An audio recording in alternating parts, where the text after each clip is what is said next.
think we would either, but we're here. We have a few challenges.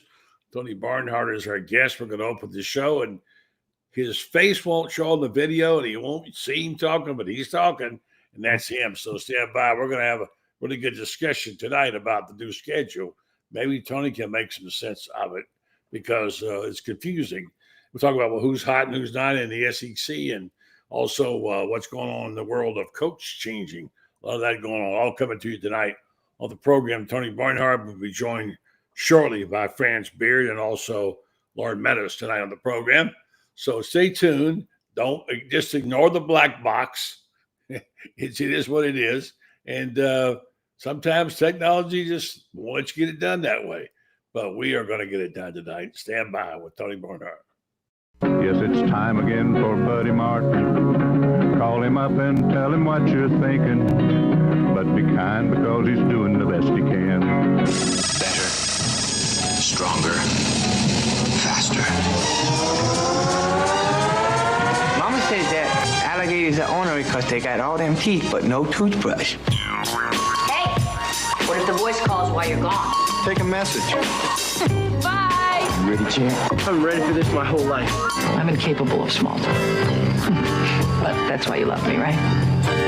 Kind of intimidating to be in the presence of so many great athletes.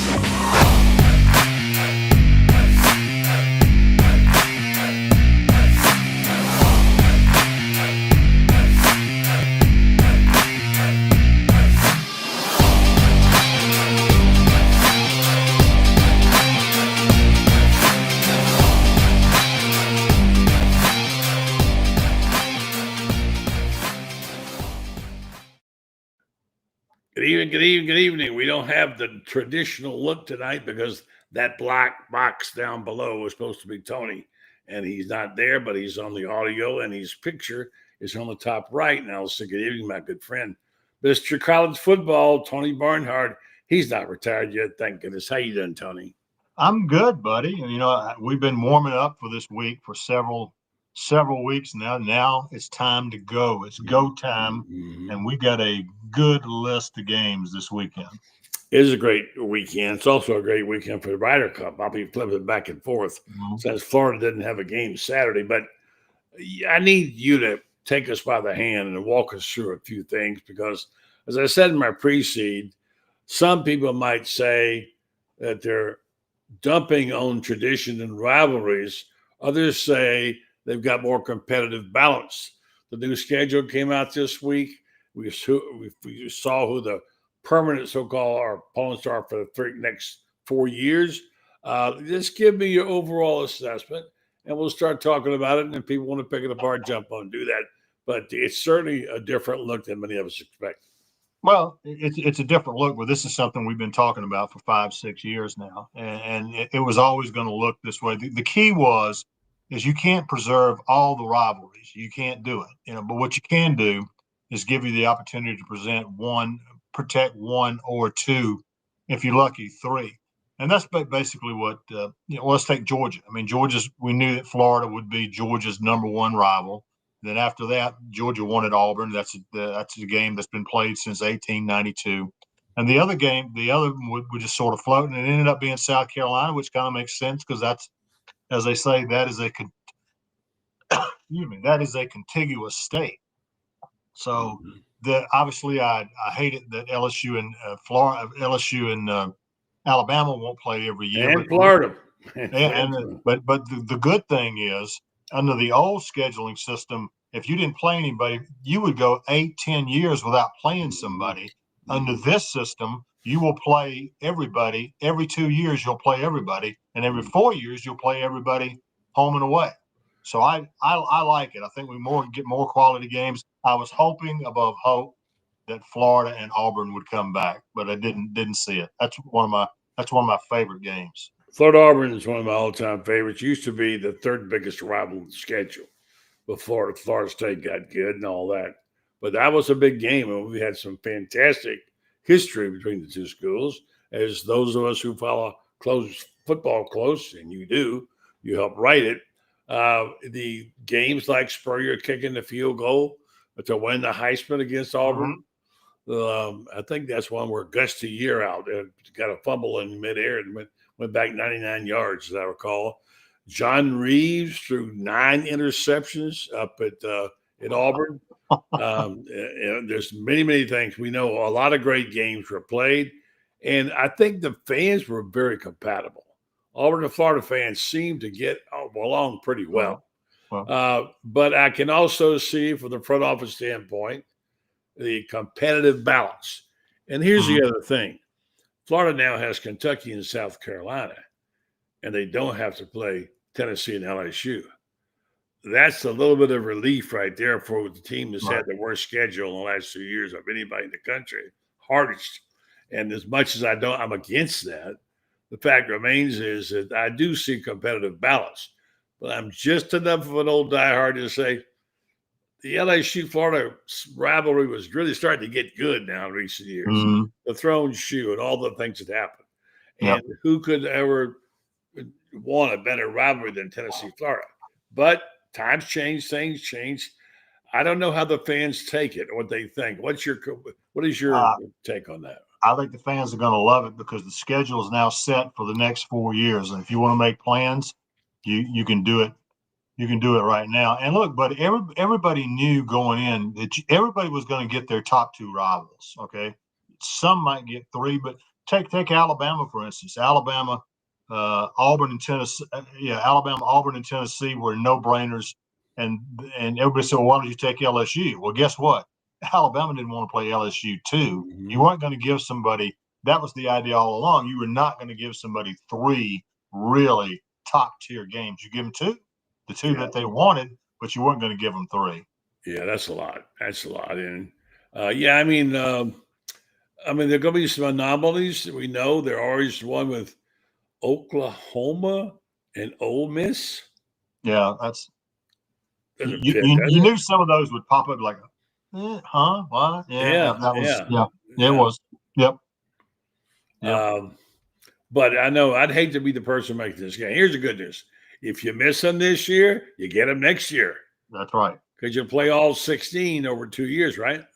Right. And so all of these rivalries that we were talking about, Florida, Auburn, all these great, love, at least now they'll be played every other year. Okay. That's true. They're on the schedule. And so they'll take care of that. And that's much better than what we had. Buddy, this whole system is much the system that we had when we had divisional play in the conference. I know why they had to do it because they were getting divisions sort of cranked up. But now, well, here's my favorite example. Texas A&M joined the Southeastern Conference in 2012, and now it's 2025. Texas A&M Georgia has yet to go to College Station, Texas, and Texas A&M has been because only one team rotated every year. Now every year, 6 teams rotate on, 6 teams rotate off. And that happens every other year. And I just think we've got more really good games. Well, over the long period of time, but it is a bit of a withdrawal to think about not having some games. Can you imagine if they had to pull Florida, Georgia? I mean, that couldn't happen. That's why you make you put them in. Hey, is that your top rival? Okay, you're going to get your top, and you're going to get your top 2. Probably won't get your top 3. Who do you think it impacted the most? I don't know. I think it impacts everybody. I mean, now if you're trying to build your program, maybe that's not the best way to do it. But again, I just think it's going to work out. I really do. All right, let's talk about coaches. Time of year when, boy, the changes are coming early this day and time. And we all know what's going on. We've seen firings already. We're going to see more. The one everybody's talking about down here, of course, guess what, is Billy Napier. Some people are still mystified how he still has a job. Urban Meyer says it's because he's got a big buyout. And I had Urban on a couple of weeks ago. We talked about that, not about him specifically, but about money. Mm-hmm. And he said, listen, buddy, I've talked to a couple of associate ADs who told me, and he said that they we've seen the end of the big buyouts and the big NIL deals and the big facilities, big facility thing. Remember when facilities were the big deal? Not anymore. Yeah. The money's going to the players. Yes. And so he cast doubt, and I saw several stories today where they predicted, and they quoted Urban as saying that, it's not going to happen, that Billy won't, that Billy won't lose his job. Now, I think if you took a poll right now, I don't know this, I would say if you had to take a vote, hard vote, core vote on what to do about Billy, he'd probably be fired. And the reason being not just that their record, which is terrible, 1-3, is the manner in which the offense is played, and the mistakes they keep making about having the wrong number of men on the field, and the play calling. People seem to be absolutely freaking out now. They're sick of it, the play calling. They think it's conservative. They don't like his, and there has been some spotty play calling. There's been also some terrible execution. All those well-known play callers in the stands are. You got people who've called how many plays in their lives? Yeah, none. Yeah. Well, listen, Coach Spurrier always said there's 3 things that a man is convinced he can absolutely do, and that's do a barbecue, drive a race car, and call ball plays. So, no, to answer your question, Buddy, I think if you made a change, if you had to make a decision today, you keep him. And but we'll see when it gets to the end. How is it a good finish? Is it a bad finish? Do they look like? I will say this: the thing you just pointed out, having too many men on the field, that's bad coaching. And that is unforgivable to have mistakes like that. Especially when you got 50, 60 coaches. Yeah. And people think there's too much excess, if that's a right way to say it. There's excess there, coaches, facilities, money, whatever, and you still can't get it right. And you got a mulligan last year because basically what I'm told by those who know is that at the end of the year, before they went on their 4-game run, that Scott Strickland talked to Billy and said, we're going to have to make an change the offensive coordinator. And Billy said, okay. And he told recruits that they were going to get a new offensive coordinator. And then at the end of the year, when he won those games and pulled out the bowl game, he changed his mind. He didn't want to give the call. And he won't name an offensive coordinator. And even if he does, it doesn't matter because his offensive coordinator is an offensive line coach, technically speaking. And he keeps playing. And the thing about Billy is he won't answer the questions. He won't deal with the directness of what is wrong. Keep asking him why. And someone told me a long time ago who would know, who's a pretty smart guy, I said something about his press conferences being sort of non sequiturs, nothing that made any sense. He never seemed to address the writers or the people there. He's done better this year. And he never said anything.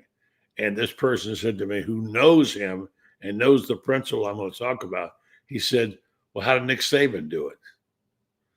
And that's exactly how Nick Saban does it, but he's not Nick Saban. You ain't Nick Saban there, Bo. Yeah, right, exactly. And I'll say Mike Griffith, who says some ridiculous things sometimes just to annoy people. He said when he was hired, he said, going to get his next Saban a starter kit and come to Florida. So look, I don't think Florida fans would like to fire their coach. I mean, the idea that they got to start over again, Tony, we're not getting any younger here, buddy. And this thing is just that is true. Yeah. But you got to have the next part of that sentence, buddy, is okay. Who are you going to get? All right, I want you to help me on this. Okay. I got a scenario I'll tell you about mine, but you be the guy. You're the AD, and you're the guy who's going to have to make that decision. Help me out. Oh, you mean names? Yeah, somebody? I'll start. Okay. Give me some names, and I'll tell you who I like. Well, all right. Let me start the scenario first. And I don't really have that many names, but I've been told that a lot of the money people by one of the money people want Urban Meyer. I know Urban pretty well. I have him on the show probably once, twice a month, depending. We never talked directly about this because I think it's been a non-starter, So I think the latest is throw a bunch of money and give him a pot of NIL money and go get him for a couple of years. And then make the change, stop the bleeding, and then let him bring in the coach. That's one scenario. Okay. The second one was Lane Kiffin's the guy. He's the guy most everybody wants. It's said that supposedly last year they were going to do that, and Strickland stood up to the money people and said, no, we're not bringing Lane Kiffin in here. Okay? I don't know if you've seen that particular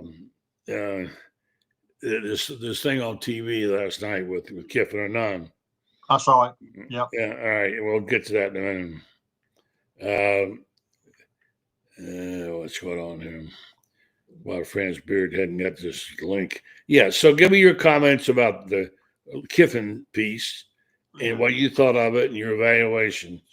I was, first of all, I will say, if you watched that ESPN special, done very well by Ryan McGee. Yes. Lane is in first of all, I've watched Lane grow up over the last 8 or 10 years. He's come so far. That's number one. Now he's got a great program for Ole Miss to win 10 games, 3 out of 4 seasons.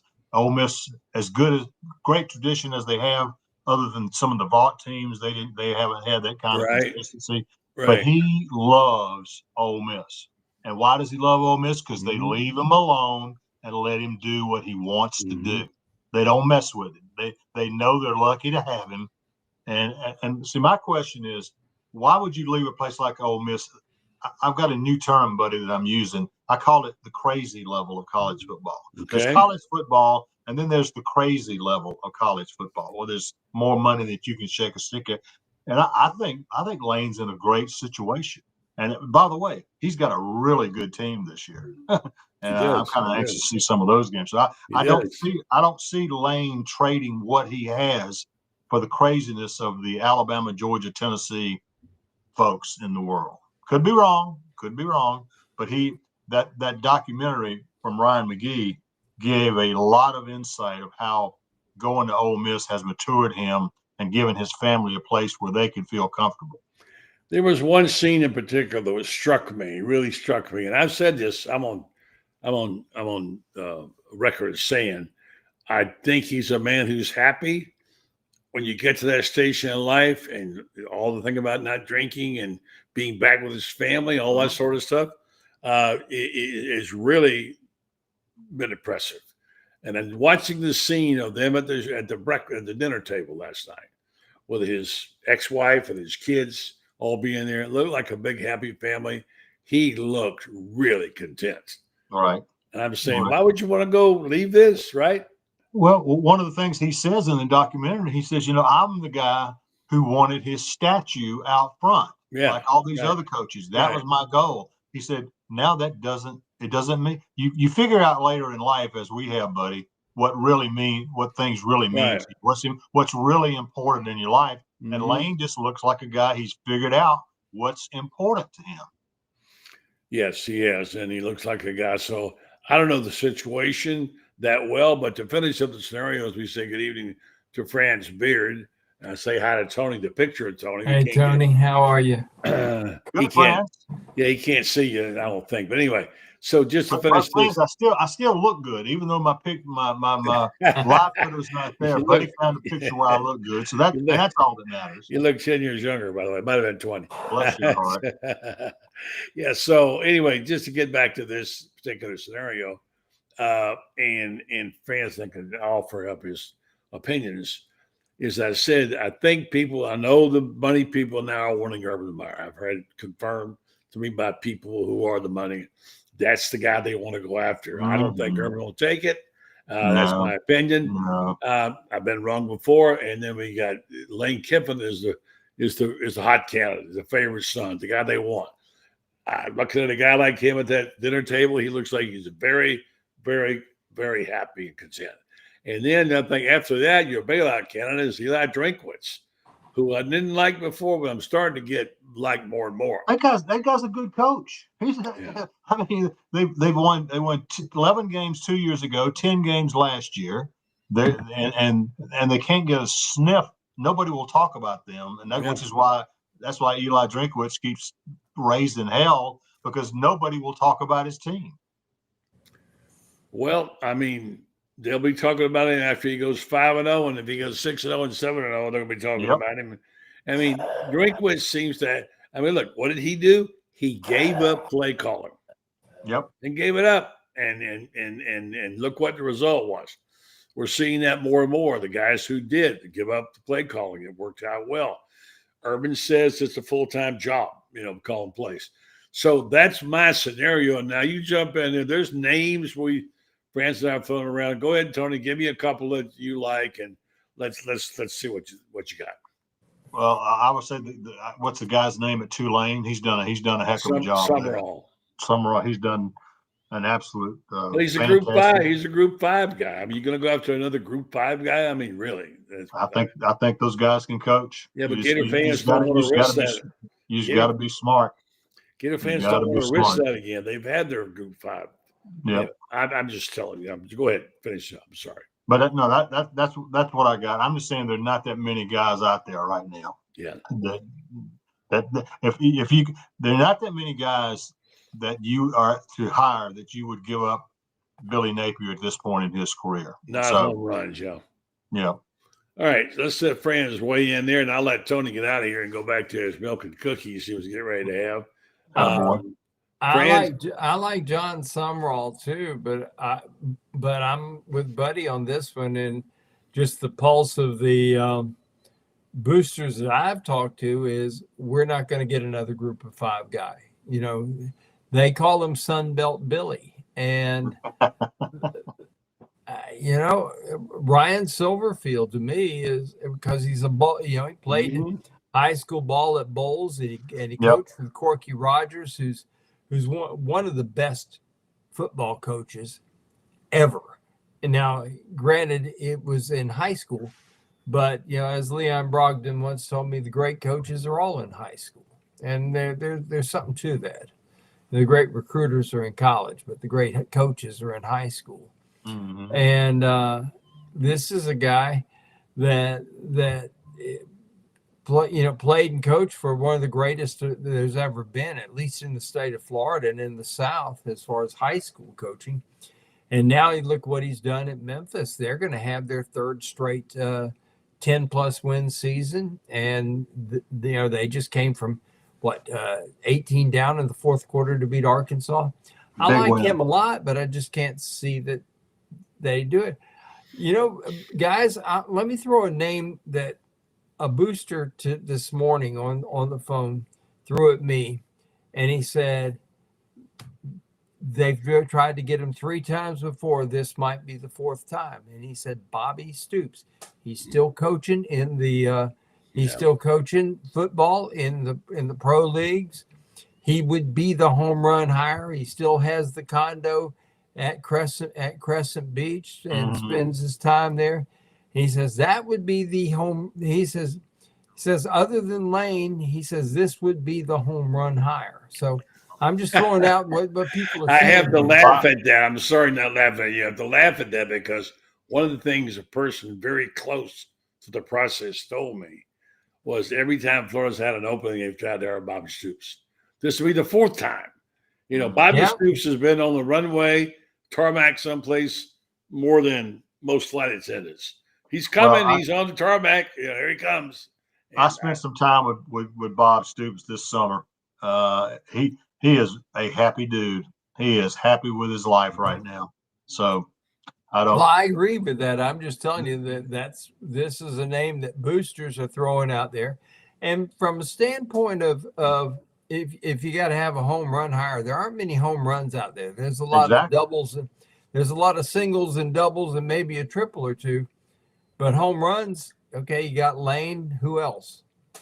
Yeah. By the way, guys, and in the new reality of college football, the financial end of this thing, these $20-30 million buyouts, Aren't going to they're happen. gone. They're gone. So a guy will take a job, take a big time job, because my first contract, I'm set for life. All right. You're just not going to get those big buyouts anymore. You got a $20 million payroll to start with. So Yeah, well, this will let you go, Tony. It's Florida. If you ask them in their heart of hearts, if you ask Franz and I, what would you like to see happen? What you'd like to see happen was Florida go out there and beat Texas and win 8 games. That's what you'd like to see happen. But that's not going to happen. We all know reality. I feel like I've been duped again, Franz. Oh. I've been watching the same offense now for 4 years, and things are going to get better. And it makes no rhyme or reason sometimes, and then they don't execute it well. What are the 3 biggest lies about this team? Our offensive line is great. It's not great. Sometimes it's not even average.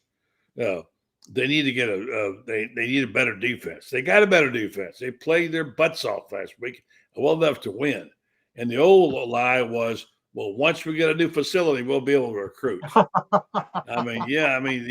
keep hearing these scenarios, and I ain't buying them now. I want to see some results, and I'd like Billy to be the guy, but if he's not, he needs to get on down the road and need to get somebody. I don't know who that somebody would be. I would probably say Drinkwitz. If you can't get Kiffin, I like Kiffin a lot. That's what I want. If you can't get him, I think Drinkwitz. Guys, do we see the Ron Zook scenario imploded here? Jeremy didn't want to fire Ron Zook, but once he made up his mind that he was going to make a change, he made it. You don't leave this guy twisting in the wind. So the question is, does Scott Strickland make that play in the middle of the season? I think Scott Strickland now is going to be on a short leash. He's going to have to do what he's told to do, because the money people aren't going to put up with it again. And that's my opinion. Franz, am I wrong? Not at all. Scott's record for hiring coaches right now is pretty bad. Had made a great hire in Todd Golden, but he said this will be his 3rd football coach. The last 2 haven't worked out quite like that. He's had 2 soccer coaches. He's had a women's basketball coach. He hired a new women's tennis coach. That's not working out so well. Hired a new, he's hired had gone through one women's basketball coach. He's got Kelly Ray Finley, and she hasn't really burned it up so far. I think she's a fine coach, but she hasn't won big. And you can just go all the way through the list, and the record's not that good. I like Scott. I think Scott's a terrific fundraiser. I think he's got a great vision when it comes to things like facilities and stuff like that. I think he's terrific on there. But his coaching hires haven't worked out great. They have not. Let's let Tony go. By the way, just want to mention Ryan McGee said today he attended a private UF donor event. How he got in that, I don't know. Last season, and the Florida Boosters reportedly planning to hire Lane Kiffin by the end of October. Didn't happen.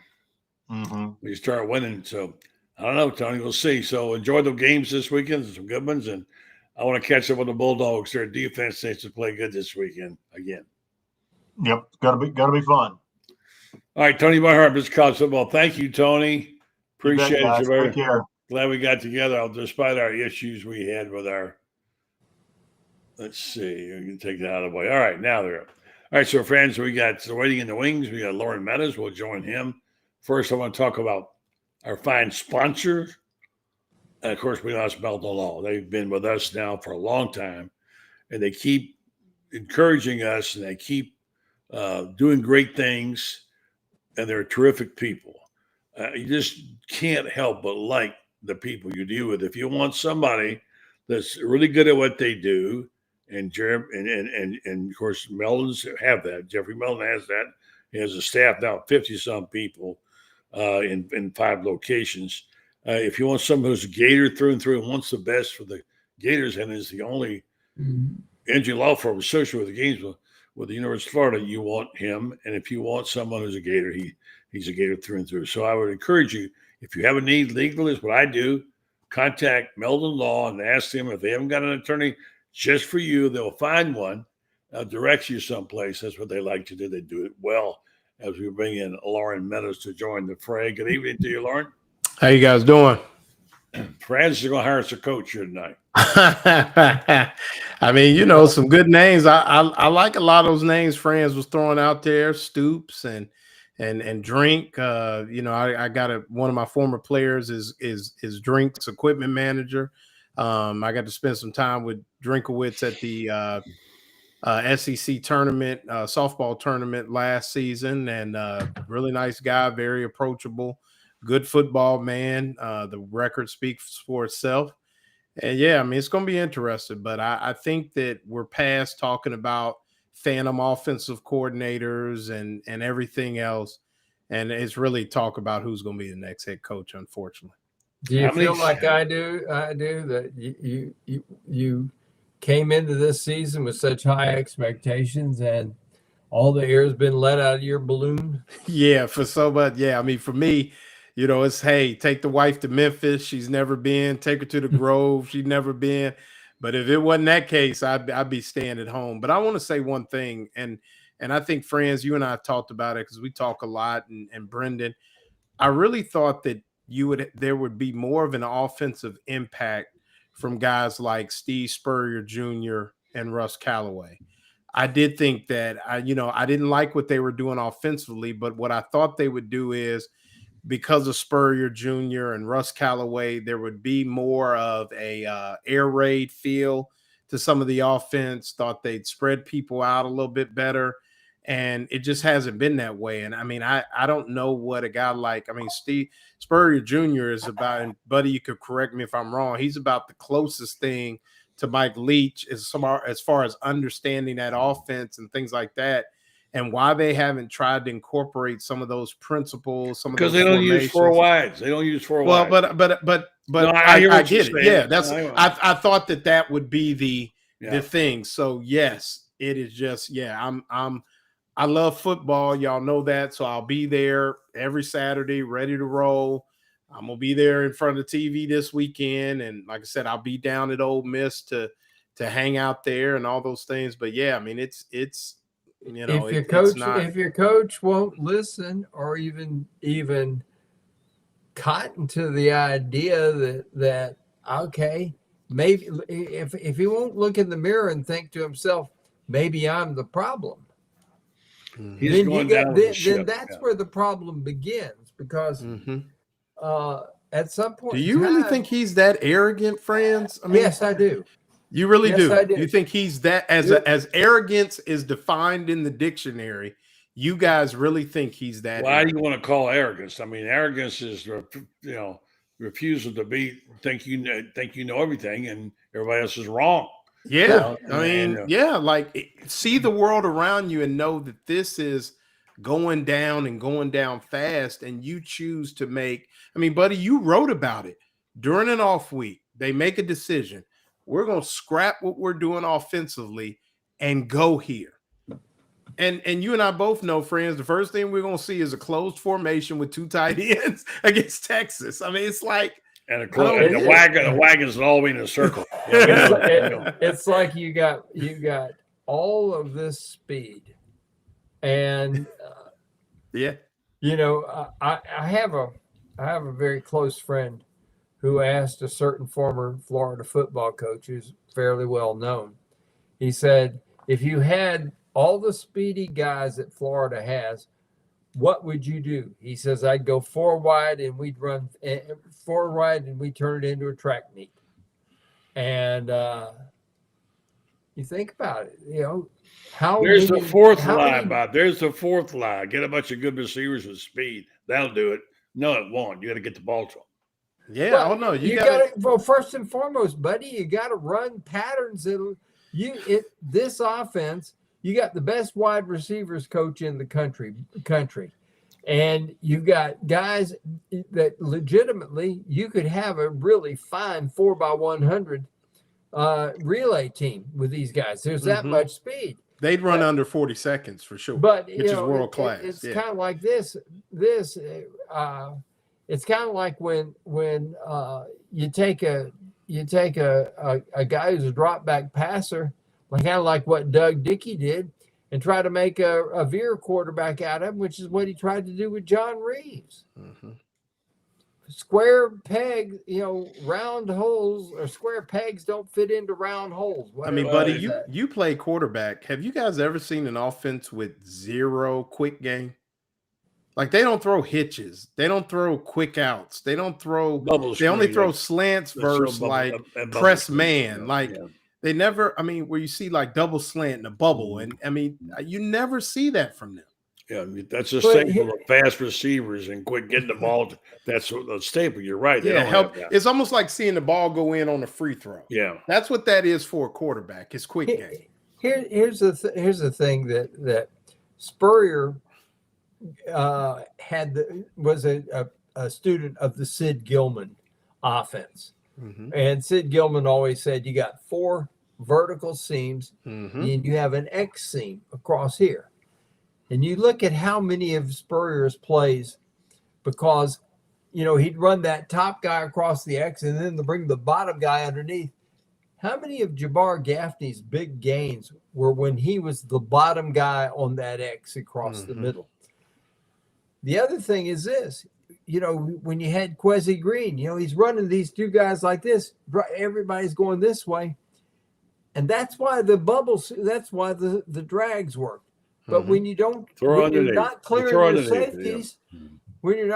safeties, you run a drag pattern like this, and the safety just comes up. Boom! That was the interception against LSU right at the half. There was nothing vertical to keep that safety back there, and he just drove on the in route, and there it was. Yeah, and here's the thing, guys. We have to be. I mean, like I said before we came on, what we want if we had our brothers would be for Billy to win 8 in a row and keep his team intact and do well. That's what we want. Correct. The reality is that's not going to happen. Yes, sir. As a matter of fact, things may go the other way. Instead of going north, they may go south. We're all sitting there wondering what's going to happen. Does it mean they're back to where they were? Because it looks like, and people are saying, and Loren, you had a guest on the night, you did a great job of talking about the X's and O's. And he says he thinks it's a bad case of regression with DJ. He hasn't gotten better. He's gotten worse. You can fill in the blanks to all the reasons why. I don't know the answers to that. But, I mean, we put so much hope in this team and in DJ. We were all – I was pumped. I thought they'd win at least 7, maybe 8. And possibly even 9.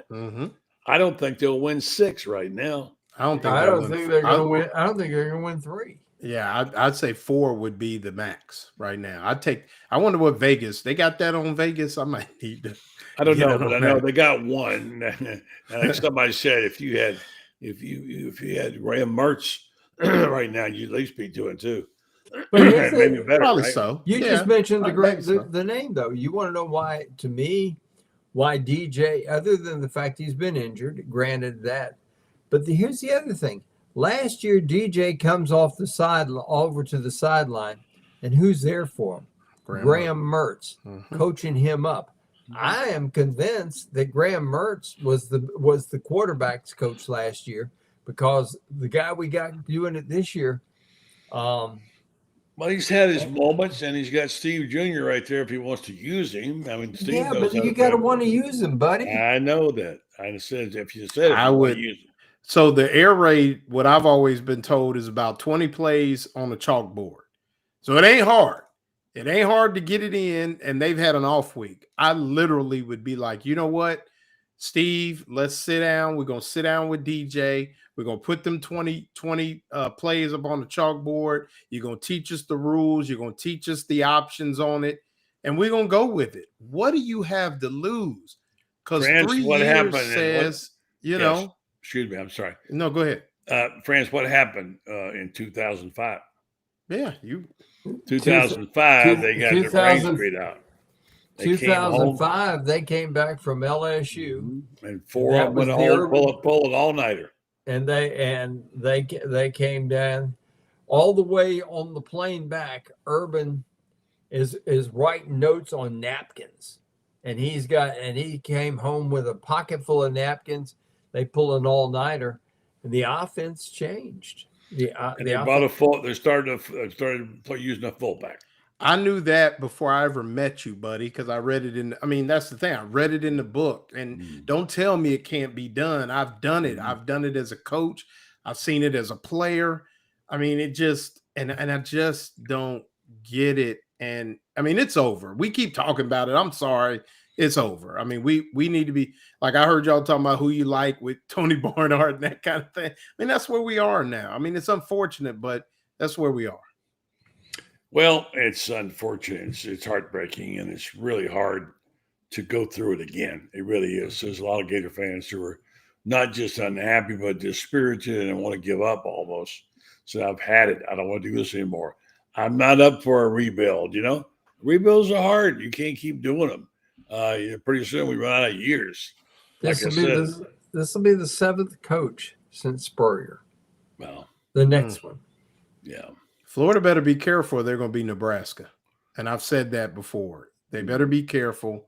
Now, it's a lot easier to build now because you do have the transfer portal. And if they get the right coach, he can do some moving and shaking. But if you're not careful, you're going to be Nebraska in football. Searching for the next Tom Osborne. Looks like we're close to searching for the next Steve Spurrier.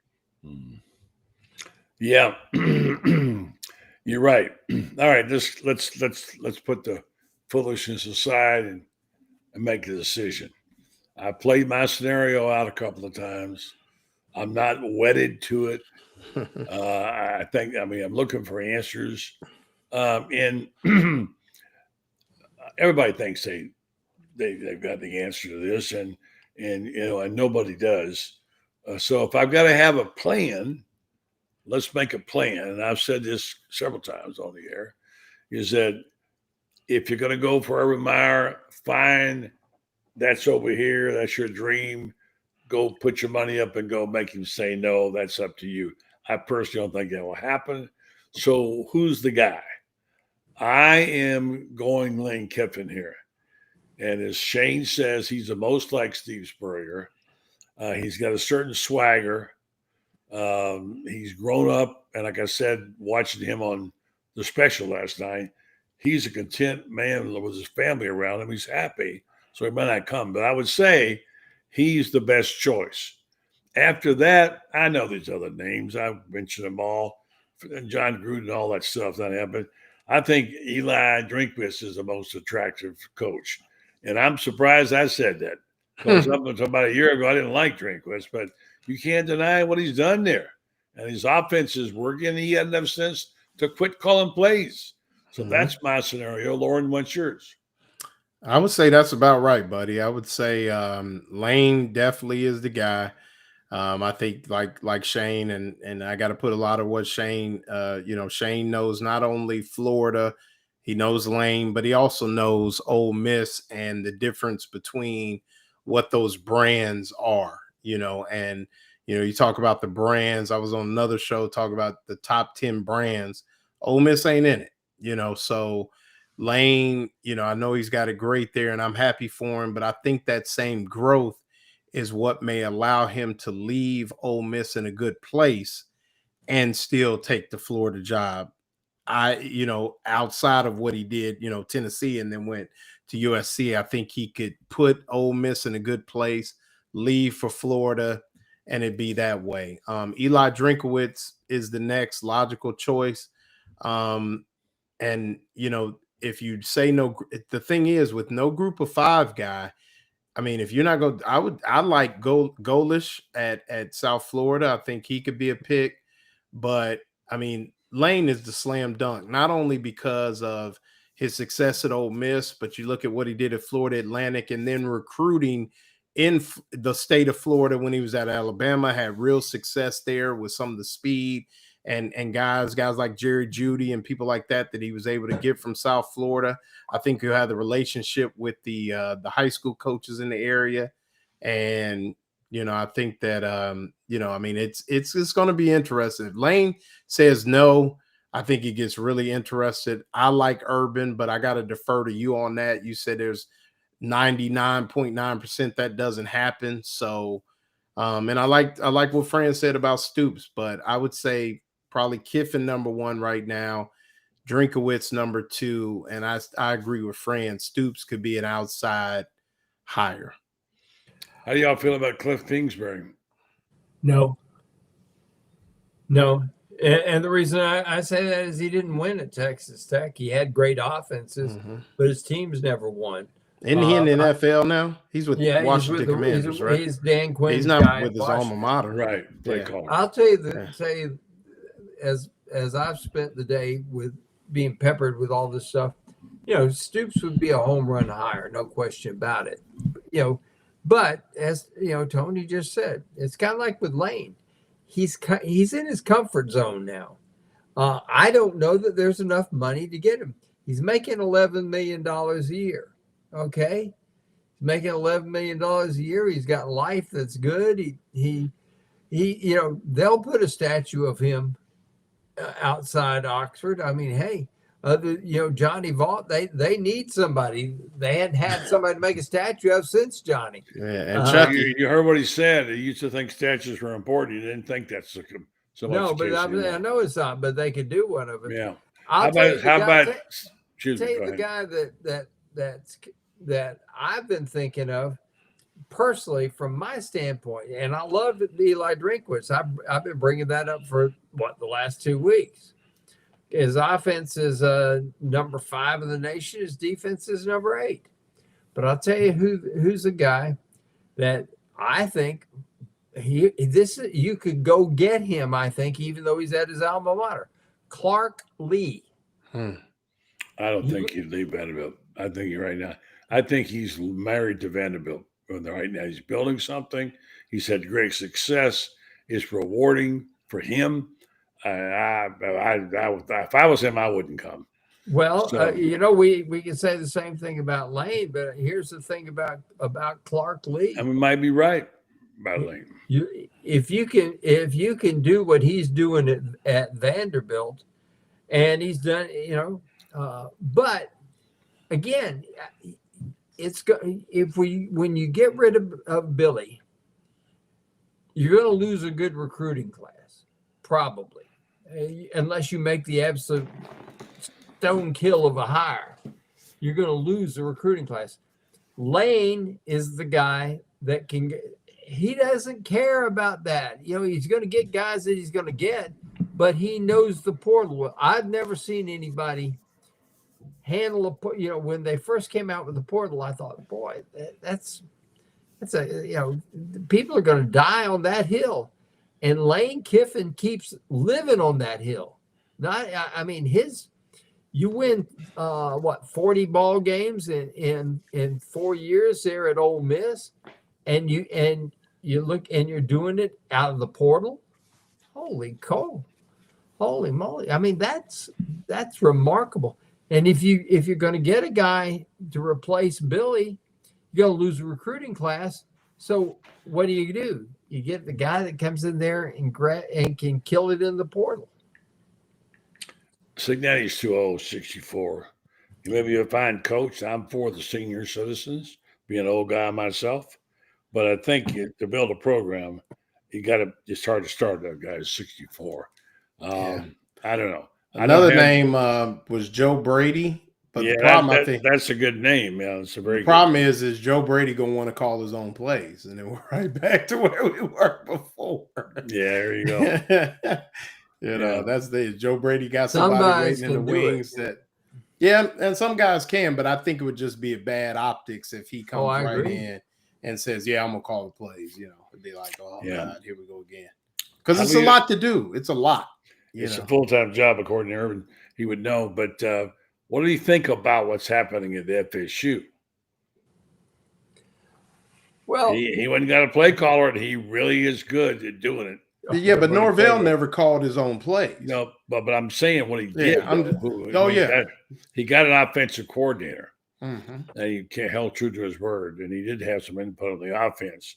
You get that, and you get Drinkwitz, what he did, and you think, is Billy ever going to get it? He's not Nick Saban. He's not Steve Spurrier. He's not a good play caller. I mean, he may be He knows his offense. He knows what in a perfect situation like it when he was in Louisiana. I mean, he'd get his offense going and he'd run sequences, plays. He'd run them, the way he'd run an offense. And every now and then he'd sneak one in and go for it on fourth down. I don't know. I try to figure out what Billy's doing. I can't make sense out of it, Loren.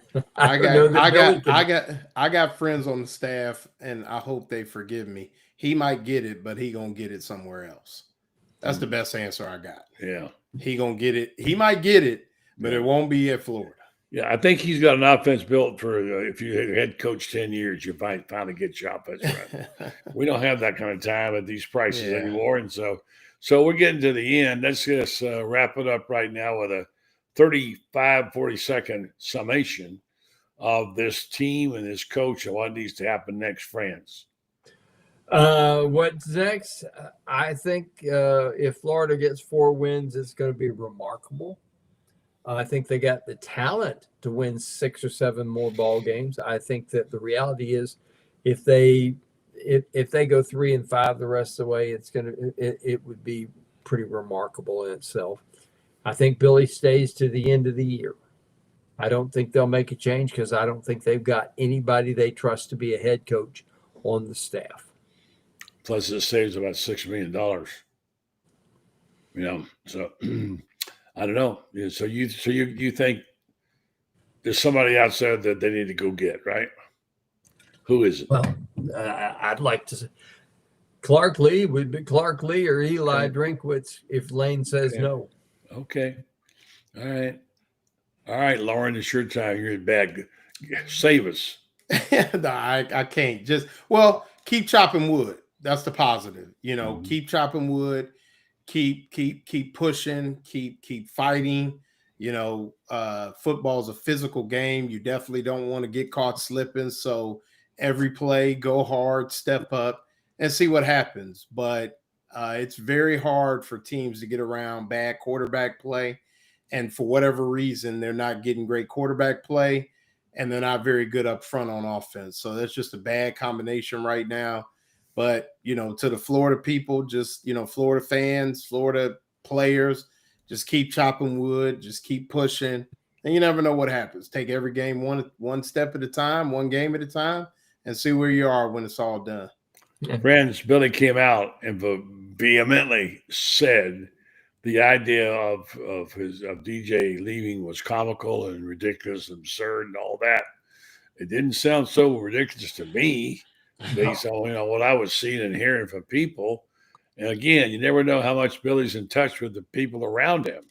You don't know, but he says, and you reported today he's out of the boot. He's okay. I don't know. What do you make of all that, Franz? I think that I think that if Billy is gone, I think DJ Lagway is a free agent. And I know this, Georgia offered him $5 million last year. I mean, that's real money. And somebody's going to do it. Down there at Miami, they're going to lose Carson Beck this year. They got to have a quarterback. And they've rehabbed Carson Beck pretty good. They've done very, very well with transfer quarterbacks there with their stuff. There's going to be opportunities for him, but quite frankly, I think if and when Billy's gone, I think DJ is gone too. Sounds like it. Well, he got reasons. He got other reasons to stay, and I'll leave it at that. So he don't have to. He don't have to go. So we know the same reason. Yeah, he don't have to go. So depend on. I think it'll depend on who the coach is, but he's definitely got reasons to stay in Gainesville. And but she's got reason to go with him too. Yeah, but they ain't got that sport at Miami, so she would follow. I'm gonna leave it at that. I ain't putting this. You business guys are talking in mysteries now. Yeah, it's friends though, but I ain't putting this business. Well, you can't just tease people out there. But they don't. I mean, they were on TV together. If people watch TV, it's enough. But they don't have that sport at certain schools. So, well, Billy. I hate to use that term "dead man walking" because it's used too often. It really and truly is. But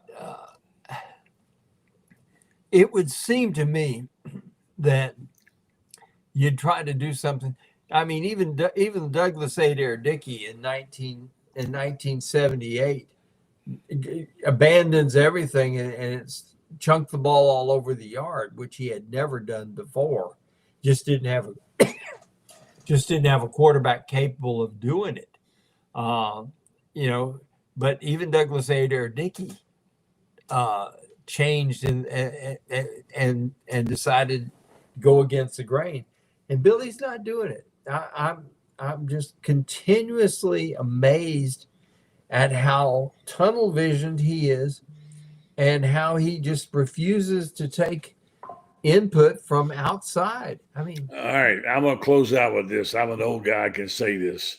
I've been around a while. I remember a coach who wouldn't change his offense, and they hated it. He kicked punted on third down.